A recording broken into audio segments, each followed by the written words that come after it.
Oh, Yaphila mhlokazulu. ngiphilile ninjani nini? Siyaphila mqungebe. Sikwamukela ohlelweni kumnandi ukuthi ube khona emsakazweni namhlanje sikudonsa efonini sikudonsa live. Yes. So into esikhuluma ngayo ukuzalwa wembethe ngoba ngifuna ukukudedela nje ngingabe ngisayingena indaba ngoba wena uyazi kabanzi ngizokudedela nje usichazele ngokuthi yini ukuzalwa wembethe. Mhlambe kuzofanele ukuthi ngiqale ngibingelele kubantu bonke abalalele khona manje bivuka FM nokuthi nje sithola ithuba lokuthi uNkulunkulu usigcinile esikhathini esimbi sekusona ngoba ngike ngasho eqaleni ngathi umuntu akaziphileli yena noma ungahlela zonke izinto futhi kodwa uNkulunkulu uye ongumele usuwethu othandayo ukuthi uphile futhi namadlozi akithi iwona athanda ukuthi siphile and okubaluleke kakhulu kunakho konke ukuthi ngesikhathi uvuke ekseni uthi uNkulunkulu ngiyabonga ukuthi ngivukile mina nomndeni wami ngoba kunabantu khona manje abazosizina abanganazi bazothini ngeke sikhulume kakhulu ngalokho angithatha ithuba nje elokuqinisekisa ukuthi khona manje ake sikhulume ngomuntu ngoba into ethi ekhaya manje nisuke nizelwe mhlawumbe no5 esweni somuntu so kufanele sikukhumbule ukuthi uma nizele niphuma eswini somuntu oyedwa ningesiye umuntu ozothi uma umunye ephiwe inhlanhla imali nomunye kube njalo kuzokwenzeka ukuthi uma nizalwa ngempela nehluke ake siqale sicacise ukuthi umuntu osuke ezele embethe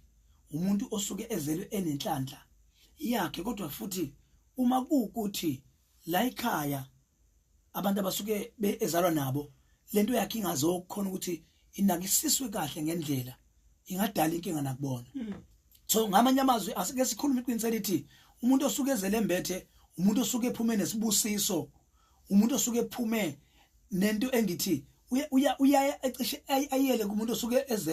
ezelwe eliwele so umuntu osuke ezele embethe usuke ephume nento okufanele ukuthi mayiphuma nayo kube ukuthi kunendlela mayizalwe ekhaya abazoyithatha bayigcine kunabantu khona namhlanje abathema bezala kwasho ukuthi uNkulunkulu baphuma nayo lento ukuthi bazale bembethe abanye bathema bezala bazale esibhedlela ngokuthi abantu bayazi ukuthi uma ngaphuma nayo ngisho bekuthiwa uzohlinza umuntu uphuma nayo ngoba lento into asuke ephila nayo ilunwa lokumboza lokumsibekela ezintweni ezimbi umuntu straight osuke ephuma eswini lo muntu evikeleke ngaphakathi ngoba siyakhumbula yini ukuthi uma umuntu esuke ephila ethwele umuntu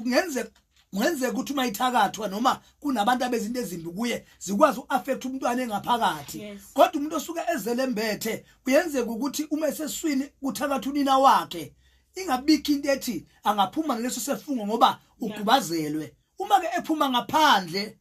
lento yakhe ilahlekile akufanele ngomthetho azashintsha kuba umfana eyebunsizweni kungakho something yenziwe noma ngabe kuthiwa lo muntu uzelwe la ekhaya lento iphume nayo bayibambile bayibekile abanye bayivale emabhokisini khona manje babahlezi nayo and ngiyabatshela khona manje ukuthi bahlezi nento yokuphila kwala ekhaya and abanye kwathi ngesikhathi umuntu ezali bekiwe yantshontshwa ngaleso sikhathi lento kwasho ukuthi isingcindeze edala ukuthi abantu abaphila ekhaya bangaphili kahle so sifika esikhathini ke sithi manje kwenzeka konke lokhu and mawuhlola kwesisikhathi uma makasekho emthelo wabakasekho mawusukhulisa uthi uyahamba yabantu abahlola kodwa isiqiniseke sithi ngempela mayethu umuntu wazala umbethe ngabe kungempela yini lokho uma uhlole kungobese hamba futhi uyohlola umkhwanazi noma uyohlola kugumede uthola isiqiniseko sokuthi labantu ngeke bazabe u3 bakutshela into eyodwa mayingekho kodwa muswa ukuthi uma ungatshelwa ngabazali ukuthi wazalwa kanjani kube ukuthi uyakholwa manje makusuke kushiwo akasiyeke lapha ekutheni uyazi ukuthi kunabantu asebeyilungise ingubo bethi balungisa ingubo kwaze kwacaca ukuthi sekuphela iminyaka o5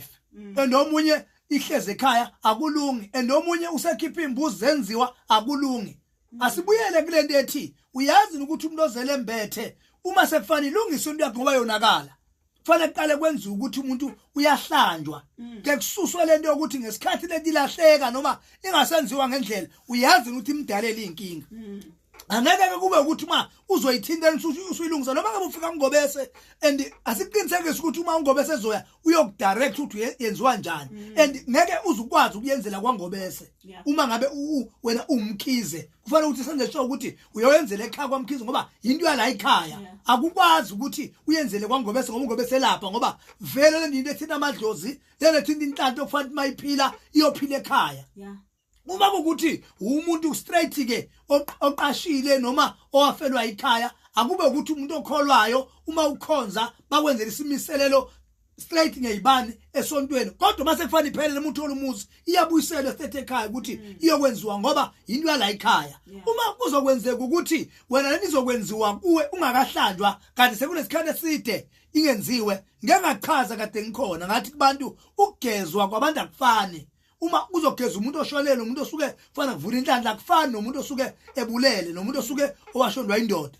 sefanele siqondanise ukuthi wena uma uzogeza ugezela ukuthi kufanele kwenziwe into yakho yenhlanhla kufanele kwenziweni yikho okudala ukuthi ngesikhathi wena uzoyilungiselela ukuthoda ugeziwe bese kuba ukuthi kudala inkinga ukuthi leli bese ngathi ayenzekanga number 2 asikubuke ngesikhathi esikuhlola noma ngabe leli khona ekhaya noma ngabe yahleka ekhaya ukuthi ngesikhathi ithathwa lento yenziwani yini into yenziwayo ukuze sizokwazi ukuthi uma sikulungisela lento kube ukuthi sikulungisela sesikwenzile ukususa leyanto okwathi ngesikhathi beyithatha yoniwa ngayo ukuthi ingakwazi ukulunga lento yakho yokuzala umbethe baningi abantu mqoka becela ukubuza nje la ngokukhulu ukusheshsha ukuthi okay mina ngumama mhlambe ngisamncane ngoba isikhathi esiningi ingane zamanje sezincane ethola ingane ngibona ngani ingane ezalwa imbethe because ngaleso sikhathi ngisuke sengisenhlungwini ngisuke mhlambe ngingakaze nginake ezinye izinto ngikhathalele ngifunela nje ukuqeda yonke lento engenzayo if amanesi ayithatha le ngubo azobe ethathile mina vele anginalo lelo lwazi ngiyibona kanjani ke lento ukuthi mhlambe ngibe nalokho ukuthi yazini ukuze ngibone ukuthi ingane yami izalwa imbethe noma angifuna ukuzibonela le ngubo ingane izalwa mhlambe kufanele sibuyele ekutheni ukuthi ubuntu noma isintu sasuke saphela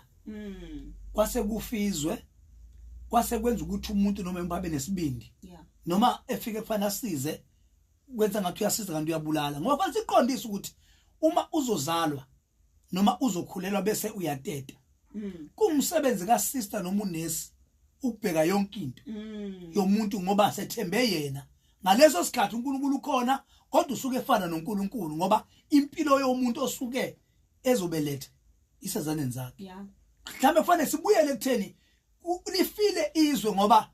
asiqinisekise ukuthi kubona bonke abantu abalahlelwe nesibhedlela ayihamba ayinazi inyawo isuke izothathwa umuntu owazi ukuthi ufuna ukuyenza njani and lokho ku wrong ngoba usuke uyibulala impilo yomuntu kodwa siqinisekise ukuthi uma ngabe ukuthi umuntu umuthola abantu abakholwayo noma umuntu ophile ozelwe ekhaya ngoba into yokuqala edala ukuthi umuntu kuphela ubuntu ukuthi azalelwe endaweni ezokwenza ukuthi noma efundiswa kube ukuthi ngathi akusile ekhaya ngoba ngikholwa ukuthi befundiswe ekhaya ukuthi iyazi umuntu bese uthatha into ezokwenza ukuthi wena uyayifihla ufihlela umuntu ofana ngabe uyamnika ukuthi nansi into esithole kade utete umntana wakho ngoba lento isuke izodatha umntana asizakala okunamhlanje kunabantu abakhala ngokuthi ingubo zalahleka zathathwa uwe wena ufuna ukuthi uyodayisa into ngemali ukuze ube nenzuzo kufa impilo yomuntu ngenxa yakho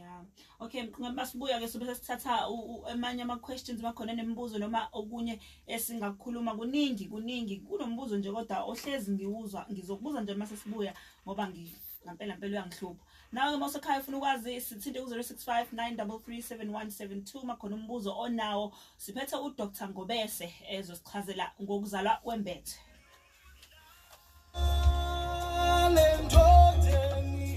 yazi umbuzo ngifuna ukubuza ukuthi